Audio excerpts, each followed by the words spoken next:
Hey guys, what's up? So, here we go. We are going to talk about some stuff today. Basically, today's name of the game was the Omega 9K. It's not the name of the game, but the star of the show is the Omega 9K.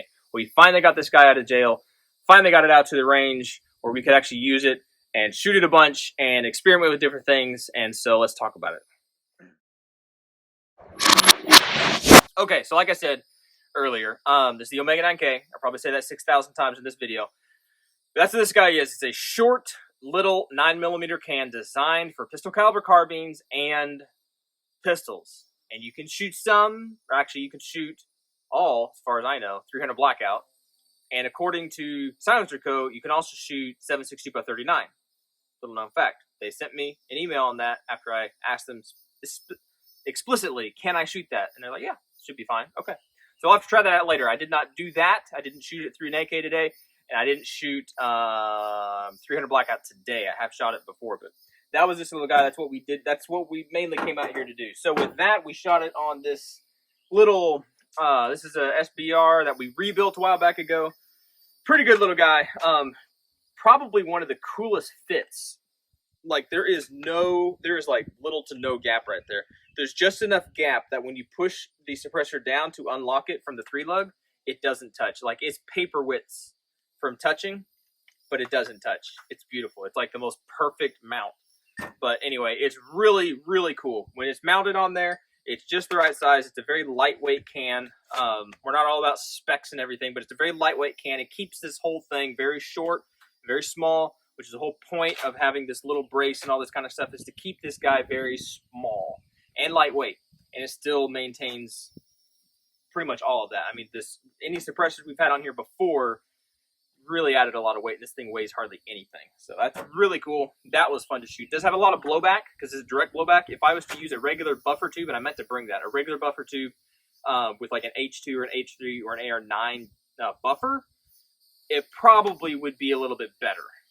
Just because you'd allow that gas to get out the barrel faster, or you'd allow more time for the gases and everything to get out the barrel instead of coming back at you. Just split seconds, but those count. But that guy was pretty cool. We did shoot the Scorpion. This is the carbine length rail with the pistol length barrel. And with that guy in there, it's pretty freaking cool. The way that it locks in there, almost flush, just almost flush. Just enough with a 3-lug that you can push down and unlock it. One thing I do need to do or get is they make a tool for 3-lug that can go down inside a recessed barrel like this and tighten it down, because I can't really tighten it down really well. I can kind of use the suppressor and put a strap wrench on it and kind of tighten it down, but it just, yeah, I either need to do that better or get the tool. I don't think the tool is very much, but I need to do something, because while I was shooting, it would come loose sometimes a little bit, and then your zero would just start going all over the place. It's kind of frustrating. But that was really cool. That's a fun gun to shoot now that it's suppressed. Again, with a lightweight can. It used to have the 100-pound arms on here. That thing was heavy. And yeah, heavy. This thing does just as good, right? Or works just as well, however you're supposed to say it. And it's super small compared to that 100-pound arms, and super lightweight compared to that 100-pound arms. Anyway, really kind of like the cherry on top for this gun. Worked very well. With the MP5, still can't believe one of my buddies was like, yeah, I really liked it, but then it's super heavy. And now that he said that, it's like, yeah, it is heavy. It's a stamped steel gun. And then I do have this big old quad rail and a light. And now I have a suppressor on the end. But for me, yeah, it is a little bit heavy, a little bit chunky. But the recoil on this thing is like nil, dude. It's like so freaking soft. It's ridiculous. It really is ridiculous. This thing was designed to be like a submachine gun, not like one. It was designed to do that. And you can tell when you shoot this thing. It's just, it wants to be, you want to just shoot bursts, right? You want to just shoot as fast as you can, because it's just so easy. It's just really so easy. Anyway, but now that's one reason. I went with this little bitty, the SilencerCo's little bitty, whatever they call it, I don't remember, but they're shorter little 3-lug adapter. They had another 3-lug adapter back in the day, from what I understand, looking at pictures, that would have extended this thing out to like there, right? It extended like an inch, or inch and a half, whatever. It just made it look kind of dumb, in my opinion. This just looks clean, right? It just looks like it's made for this thing. It's beautiful. It really, really, really is. And I like it. It's cool. Not super gassy. In my experience with this guy, AR9 super gassy, but not as gassy as I was thinking. I'm sure part of that has to do with the roller delay and all that kind of stuff. Shooting subs, really cool. Shooting subs and all these really cool. Again, the AR9 is gassy. Even shooting subs, it's kind of crazy. A couple pistols we shot today. This is supposed to be, I think this is the slide off the lifestyle build or whatever I ended up calling that thing, which I still don't remember because that got put away because this guy came around and I started carrying this. And then I didn't have to change the size of my waist to carry this. But I still work out and I still try. But anyway, problem with this guy is he does not cycle very well. Suppressed or unsuppressed, he just doesn't cycle very well. He gets the same hang up where it will not eject the around, and it will get caught between the breech face and the top there of the chamber. It's just frustrating. It's a little bit frustrating, and it reminds me why I ran into that issue a long time ago, and before I was able to really fix it and dig into it, the 43X came along and I started carrying that, and just kind of got put away. But it kind of rose its ugly head again whenever I put the suppressor on this guy. He looks really cool. I'll try to remember to take a picture of it. I'll try to remember to take a picture of all these and put it in the end of the video like I usually do. Looks super cool, and if it was reliable, it'd be super cool. But it keeps having that little hang up. It's kind of frustrating. So I think, from what I understand, I'm not a guru on this at all, but from what I understand, pistols, right, even with their boosters, right, they still get finicky, whether it be on ammo and your recoil spring. So I might just have to tune around and fidget with the recoil spring on here and get one to work fine. Not get one to work fine. Get one that works and stick with that and keep that as a suppressed slide. Because since this thing's just set there, if I tune this guy up to shoot suppressed, then I got a suppressed gun. Be pretty cool. Quick little note. This little guy right here, that's the fake Chinese RMR that kind of died on me a while back ago. And I took the thing off. I rebent some of the connectors and stuff, which I think there were some issues with that in the actual RMR back in the day, and that's what people advise that you do. So far, this guy's been fine. All right, this is the first day bringing it actually shooting it and stuff, but so far he's been fine. He hadn't blinked out on me. He does seem to be kind of flickery a little bit if you move it around kind of fast, but he seems to be fine. I just slaved him to the irons, which I know that just made some people's brains melt because you're not supposed to do that. Okay, well, if you're at home and you're not going to shoot your gun and you put the red dot on, maybe it's just OCD, but I slaved it to the irons. When I brought it out here, I could hit stuff with it. So, supposed to, not supposed to, well, I did, and it kind of worked. And this is not a duty gun. This is a fun gun right now. So, who cares? It's America. This little guy was really cool. I just fall in love with this thing every time I shoot it. And now that it has the comp off, it just looks so small. Like, really. It's just super, it just blows my mind. It just looked really, really small. But I took the comp off to run the suppressor. And with the suppressor on this guy, it is very ergonomically pleasing. This already feels really small and short, almost too short, right? When you put the suppressor on there, it just adds that perfect little bit of weight, because it doesn't weigh very much, right? Adds that perfect little bit of weight. It's just beautiful. It's beautiful. The only downside is that shooting a suppressor, and same on the other guy, shooting a suppressor on a pistol, it is very dirty. If you put bladed material in it, like wire pulling gel, this thing turns black and it soots up and it gunks up your reticle. It's really nasty. Good thing is it gunks up the front of the reticle, so you still can see your dot. And as long as you're shooting both eyes open, you can still see your dot, and you're fine. You can still hit what you're aiming at, but it gets real sooty and nasty and gross. But anyway, that was really cool. Along with the suppressor that we tried today, I have these two guys. I've been working on this guy for a little while. This is a +4 mag extension from Tyrant Designs. They did send this to me for free, for review, to look at, and just do whatever you want to do with it. Basically is what they said. There's no, like, anything. They just sent this to me to break. It's like, okay, sure, I'll break it for you.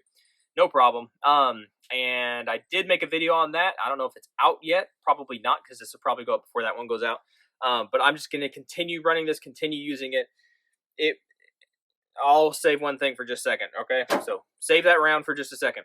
This magazine is one of the newer nickel-plated magazines from Shield Arms, the S15 nickel-plated mags. And they did send me this one for free as well. Now, they didn't say exactly why they sent me this one for free, but they did that after I let them know that one of their mags that I was using, that I carried, big old stinking bug, that I carried in my appendix right here, right? It started developing some rust issues, getting some pitting and some rust and stuff. I told them about it. I wasn't complaining about it because I understand a steel magazine, when exposed to salt water and sweat and salt and the humidity and anywhere for extended periods of time, and you don't notice it and you don't clean it all the time, it's going to rust. I don't care what it is. If it's made of steel and you expose it to all that kind of stuff, at some point it's going to rust. Okay, so I don't fault them for that. It's not their problem. So I did a video on that. I micro slicked it with some SilencerCo micro slick. Seems to be working fine. I think it's still rubbing through on one little side for whatever reason. I don't really know why. But they told me they were working on the nickel-plated ones. I was like, oh, cool. And they're like, oh, we'll send you one. I was like, okay, cool. So they sent me this. So today was the first day coming out and shooting this. So same issue with this guy I'm having with this guy. And it's really hard to tell exactly what causes the issue because I shot pretty much all the issues happened today. How am I trying to say this? It was jamming. It wasn't feeding properly. Okay, both of these. But that was with the suppressor on everything. Right? For both magazines. I didn't really shoot this guy unsuppressed today. So reserve your flippant comment, question, outrageous, that's stupid comments until later whenever I can actually evaluate the magazines by themselves and rule out other issues like adding a suppressor to a gun, which is going to make it malfunction most of the time to some degree. In my experience, not a professional. Anyway. Keep that in mind. Anyway, they did pretty well. Okay, they did pretty well. There were a couple little hangups, and it could be ammo related, and it could be these guys related, suppressor related. I don't know. I don't have enough experience with suppressors to know if that's 100% that it's going to cause issues and you got to tune your gun. I don't know. Okay, I use more rifle suppressors. This is my first actual pistol suppressor. I've used a 100-pound arm suppressor for the booster, and it didn't work very well either. But that's an oddball. Anyway, other than that, we did try to do some accuracy, just kind of a little bit. I worked up a load of 62 grain load. That's why this guy's accurate today too, just to confirm zero and stuff because I took off the suppressor and the mount, and I tried to put it on this guy because I cut this guy back from a 13.9-ish, whatever, down to 11.5, hoping to replace this Faxon barrel with this Bear Creek Arsenal barrel. Because I thought this guy was shooting better than the Faxon. The Faxon is at 1 in 8 twist. This is a 1 in 7 twist. When I cut it down and rethreaded it and did everything, by the time it was all said and done, I had threaded it cattywampus a little bit. And so whenever I put my rod down here and took the suppressor off and everything, mounted everything up, put the rod down, I would have gotten a baffle strike. It's like, So this guy's not going to be a suppressed gun.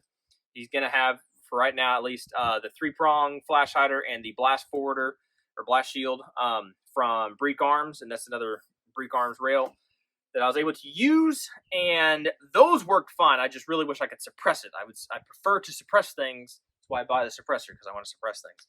Anyway, and I didn't really put it on paper, right? I just kind of wanted to see the cycle of this thing, make sure it actually ran. And I shot steel with it, and so it hit steel, and then I ran out of ammo because I didn't really load a whole lot of that 62 grain stuff. So I'll come back at a different time and play around with that. I don't know if that's interesting enough for a video or not, but it's kind of an update kind of deal. Same with this guy. I just shot some of that ammo. Confirmed zero, works just fine. Cycles well. It cycles a little heavy, and I have a standard buffer in here. If I put an H2, probably if I put an H2 in here with that ammo, it'd be cycling just fine, right? It holds open, it works well, but it's ejecting way out front, which is not really good. It's overgassed, but that's also with a suppressor. Anyway, that's it. All right, I'm going to shut up.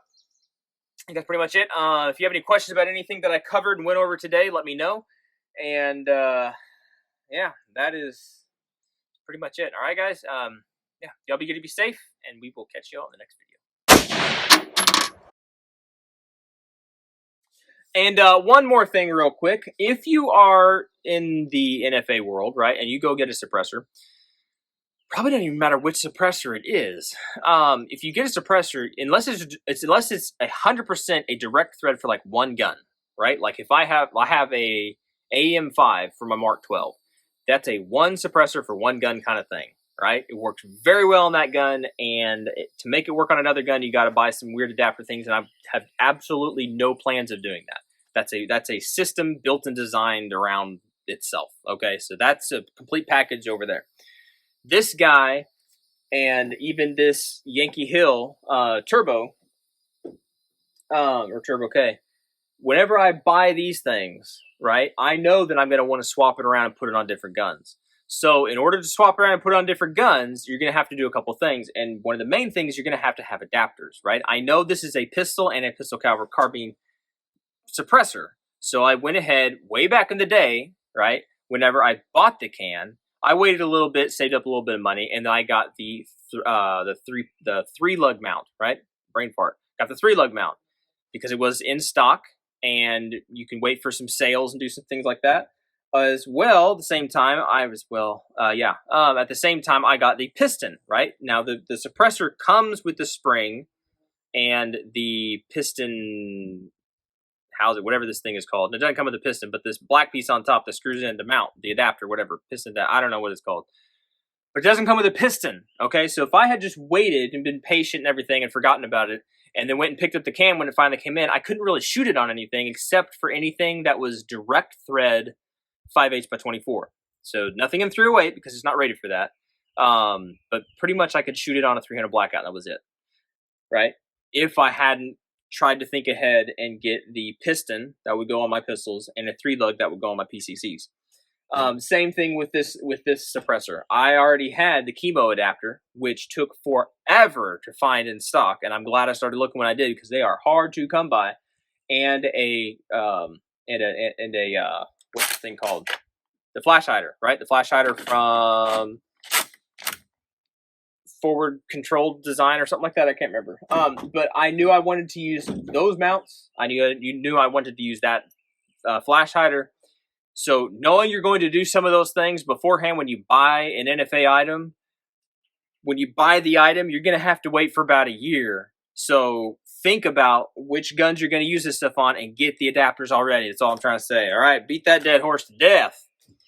It's even deader now. All right, there you go. We already said goodbye, so goodbye. There you go.